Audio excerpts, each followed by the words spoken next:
Hello, my name is Douglas Block. I'm an author and a depression counselor. Welcome to your Depression Recovery channel, where each week we talk about practical tools and coping strategies for healing from depression and anxiety.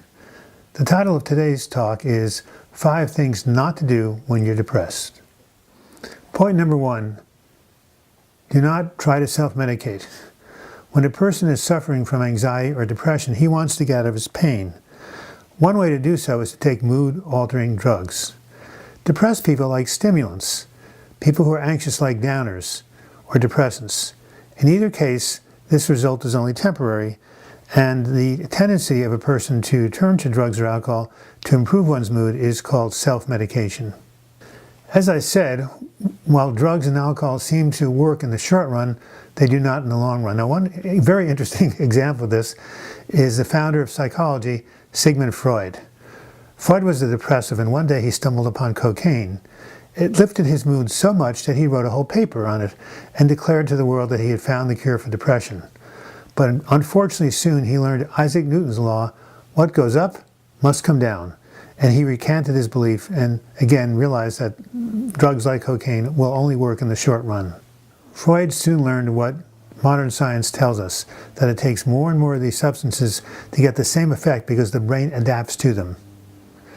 That's why many addicts say that they spend their whole life trying to chase that initial high and never can quite get back to that place when they first use the drug. A second thing not to do when you're depressed is isolate.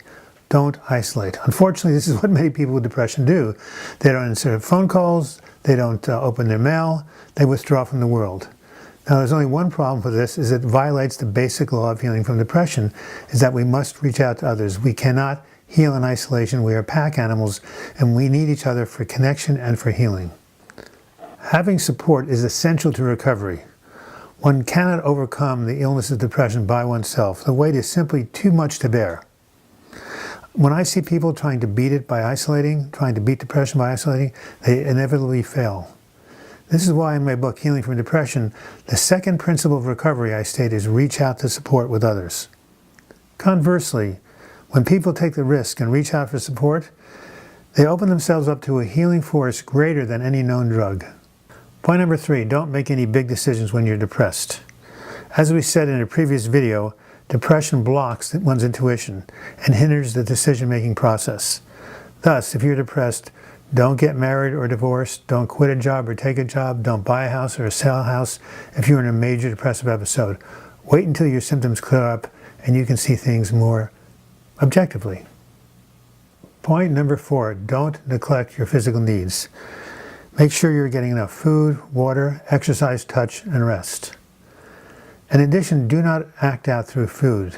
There's a great book by Janine Roth called When Food is Love, and she contends that many people turn to food to fill an empty hole in themselves, a lack of love, and depressed people can do the same thing. This, of course, can lead to compulsive eating, binge eating, and an attempt to numb the sad, empty feelings that come with depression. As a matter of fact, about half the people who do binge eating also are diagnosed as depressed. Point 5, don't ask the question, when will this end? The fact is that it's the wrong question to ask because we do not know. No one can know when a depressive episode will end. Imagine you got an exact date and time that you were told the depression will end then. Then the time came and nothing happened. You would feel disappointed and despairing. This is exactly what happened in World War II when prisoners of war were told that the Allies would liberate the camps on a certain date and time. When that did not happen, they became despairing, and they gave up their will to live. Neither is it helpful to ask, will this depression end? Because you'll tell yourself it won't end, and you'll feel even more hopeless and depressed. So what can you do instead of thinking about the future? You can simply live one day at a time. Instead of thinking about the long term, reduce your life to 24-hour segments. This is something you can handle, getting through each day. These days will stretch into weeks into months, until the nature of your illness repatterns and transmutes, and you are in recovery.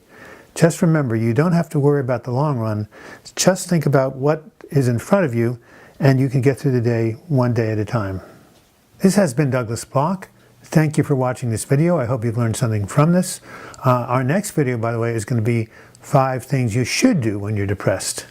In the meantime, if you want to learn more about this work, go to healingfromdepression.com or click on the links in the closing credits. And until we meet again, I wish you the best in your mental health recovery. Thank you.